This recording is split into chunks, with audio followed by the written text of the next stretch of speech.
Hello everyone, my name is Lian Yi. My group members include Qihao Kai, Cai Yingzi, Yu Han, and Kang Yan. Our topic is information overload about COVID-19 for international students in Singapore.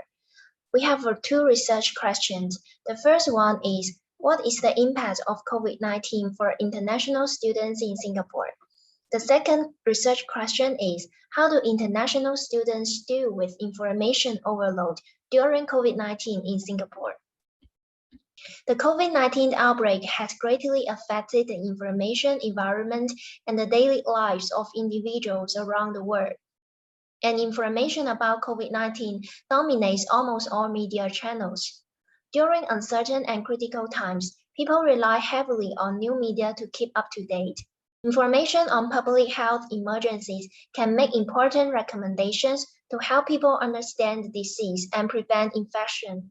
However, when people are overwhelmed by too much information, people receive far more information than their information processing power, which can lead to adverse effects. Thanks, Anyi. Next is our part 2 literature review. So in this part, we'll look at some theories published earlier related to information overload and COVID-19.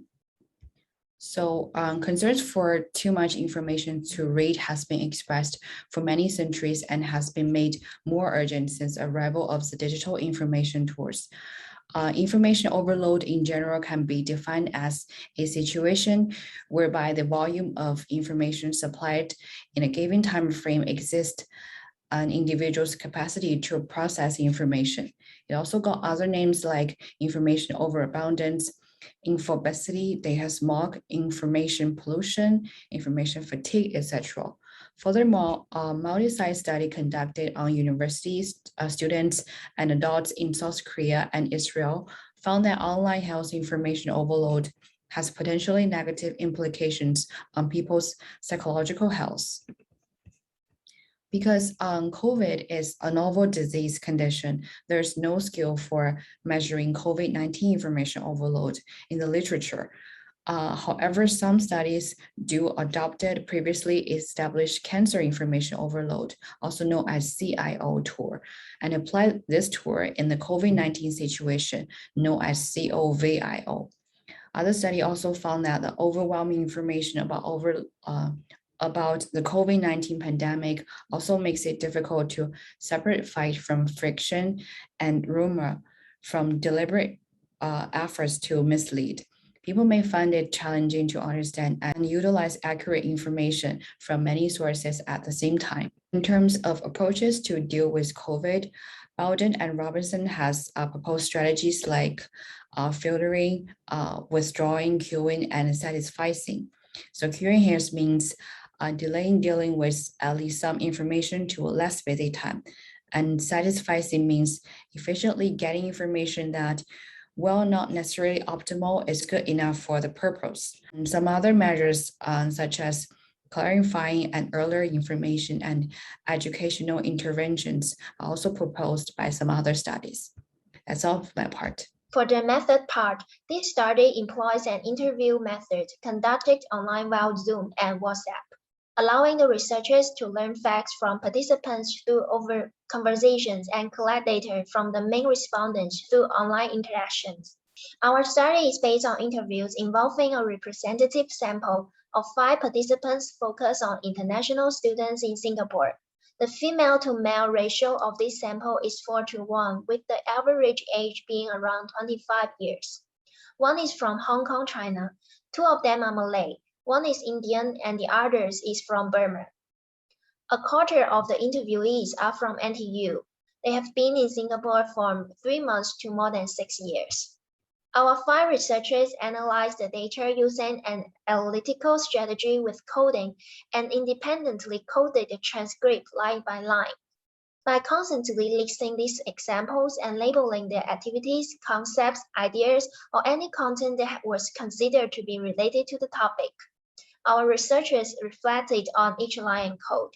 Then the interviews were transcribed for data and analysis, representing textual data from over 150 minutes of interviews. For this specific started, our participants were first asked to share their attitudes toward the Singaporean situation of COVID-19. Then they were asked to share experiences about COVID-19 they have encountered through various sources and how they deal with it. Now I will introduce you our initial findings collected from our interviewees together with Yingzi. Here are 4 themes we generated from our research, and based on the research question, we divided them into 2 parts in order to explain what's the impact of information overload. Most interviewees told us that they felt infodemic and psychological malfunction during COVID-19. However, the informational support from their relatives and friends and other organizations are strong backbones for international students to cope with the current situation. They also changed their reading habitats to reduce the impact of COVID-19 information overload. The first impact we concluded is infodemic. Based on WHO's definition, an infodemic is too much information, including false or misleading information in digital and physical environments during a disease outbreak. In other words, information overload would result in producing misinformation and disinformation, also impeding people from getting useful information, which can also ultimately lead to a poor health situation. Our study focuses on international students. Most of them are new to Singapore. When they lived in a strange place with no families or close friends around, they are highly possible to exposure to infodemic. And based on our interview, they have already happened in such situation. For example, the right side of this slide shows one participant would use social media like WhatsApp and news media like CNA and NewsAsia to get COVID-19 related news. And almost every participant have more than 2 channels to receive this information. This slide shows the phenomenon of information overload also facilitating the spread of fake news and rumors. Participants feel stressed and think it's hard to distinguish them. Besides, especially in Singapore, there are many different policies and restrictions of COVID-19 that will be released every once in a while. International students need to pay more attention to know and follow them, which asks people to check COVID-19 info with high frequency to keep safe. Now please allow me, Cai Yingzi, to present the second and third theme. The second theme is psychological malfunction, which comes from the concept of psychological ill-being, refers to emotional and physical exhaustion. This theme focuses on the mental part of international students. At the beginning of the outbreak of COVID-19, the whole world was covered by a fearful atmosphere when facing this unknown virus. At that time, every piece of COVID-19 information will scare everyone. One of our interviewees says that, "I feel like the world is going to end and I'm going to die." At that time, people were filled with negative emotions like terrified, nervous, worried, scary, and anxious. Such feelings are very common among people, including international students. Another impact, especially on international students, is that they have to make study plans more in advance to make sure that the border policies and quarantine rules will not disturb their study schedule in Singapore. The virus is unpredictable, so the policies and rules are changing.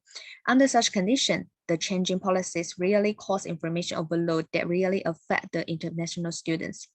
One interviewee said that she was quite confused because she doesn't know which version of the policy is the updated one. And many interviewees would spend more time to make sure that if they need to attend the next class online or in person. The next thing is emotional support. We found that the situation does cause mental issues to international students, but they also receive some emotional support, helping them deal with information overload in Singapore. The emotion support is from people as well as organizations. First, families and friends are the most important part of emotional support. During this pandemic, everyone is stuck in Singapore, especially for international students. They are far away from home and families, but they receive warm greetings from families and friends. For example, their parents will share pictures and videos about their daily life in hometown, which make our interview feel better and also relieve the feeling of homesickness. As for friends, local friends will remind you not to go to somewhere that exists a cluster. Home country friends will care about your life and study in Singapore. Some information from reliable friends will be regarded as useful information that may help relieve the impact of information overload. International students can also receive useful information from universities and communities, as well as self-test kits and masks from government. This practical support not only reduces the negative emotions that caused by the information overload, but also strengthen the bonding between families and friends. Now let's move to the fourth part. The other effective way for international students to deal with information overload is by adjusting their reading patterns.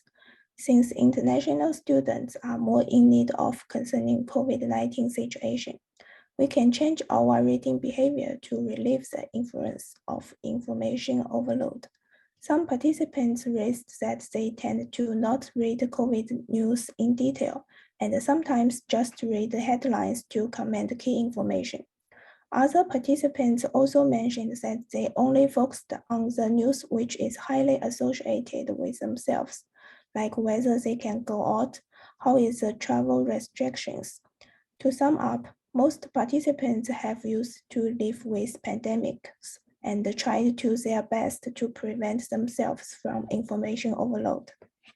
Thanks, my lovely team members. I'm Kai. I'll share 2 takeaways according to our research. Firstly, for international students, they easily feel emotional and physical exhaustion triggered by information overload about COVID-19 because they are new to Singapore. In an unfamiliar society, they are more likely to depend on social media, where it's full of credible information from authorities, personal updates, fake news, rumors, conspiracies, etc. So torrents of information or misinformation will bombard them.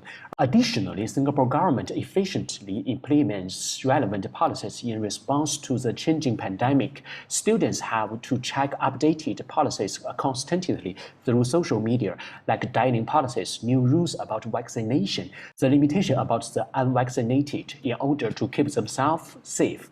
These intentional and unintentional actions could easily make students frustrated and overwhelmed. Secondly, overseas students take advantage of changing reading patterns and acquiring emotional support to deal with information explosion. Of course, students don't have the capability to view every information, so they use selective reading to keep their reading efficiency. For example, they are prone to only care about shortcuts and the content they value, like titles or news feeds, ignoring full articles and long readings. Well, news headlines feeds tend to focus on what is most recent or what is most striking, like death, rising infection numbers, instead of rational and comprehensive explanation and analysis. This could likely deepen students' psychological malfunction. Likewise, the availability of information support affects the extent of distress which experienced in sheer volume of information. I have to say, homesickness is a common feeling when students live and study independently away from their family. Too much COVID-19 information could aggravate this feeling, so the emotional support from family or close friends plays a salient role in getting through this tough time. Here is our presentation, and more details will show up in our report. Please take care of yourself, our lovely Edison and classmates. Thanks for listening.